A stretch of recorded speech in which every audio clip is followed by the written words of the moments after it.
Have you ever played a 2D game and saw the pixel art style and want to make something similar? You can start making your own pixel art today. I'll show you how to start. I'm the Dithering Badger, and I'll show you how you can start making pixel art. You have several options for software to make pixel art with.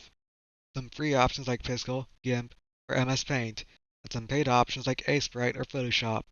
Today I'll show you how to use GIMP for pixel art, since it is free, and you can also use it for photo editing, or non-pixel 2D art if you ever want to give that a try as well. First, download GIMP. You can go to this link in the description, or the link listed on screen and download the version that is right for your machine. This will download a GIMP installer onto your computer. So go into your files and use it to fully install GIMP into your computer. If you update GIMP into a newer version, you will also need to download the new version's installer on the GIMP website and follow the same steps again. If you open up GIMP for the first time, there are a few things that you need to do to start a new pixel art project. First, head over to the left side of your screen and hit the File button and hit New. It will ask you to specify the size of the canvas that you want to create. If you're just starting out in pixel art, you can start with 8 by 8, 16 by 16, or 32 by 32. Depending on how much detail you want, you can even go bigger, with a 96 by 96 pixels art size, or any other size that you want to use. If you want to create pixel art for game sprites, I'd recommend canvas sizes that are multiples of 8. Those tend to be the standard size for game sprites. Once you've selected your canvas size and you've made your project, go over to the Image button, your toolbar, and go all the way to Configure Grid. In here, adjust the spacing settings to 1 by 1 pixel, then click OK. Then go over to View in your toolbar and select Show Grid.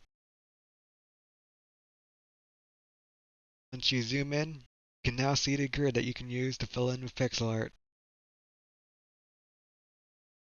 Now you can either select the pen or hit the P button to select your brush.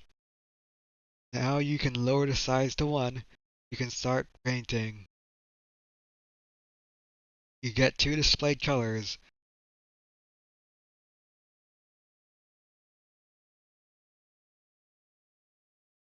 You can swap them out whenever you want by pressing the X hotkey. You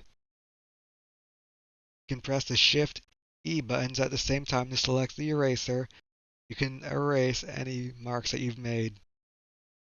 If you want an easy way to switch between multiple colors, you can paint the colors into the corner and then press O to select a color picker tool.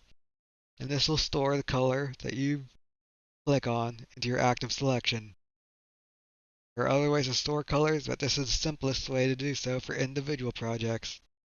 If you found this video helpful, like this video. If you don't, then don't. Want to see more guides for pixel art and GIMP in the future? Then subscribe to my channel.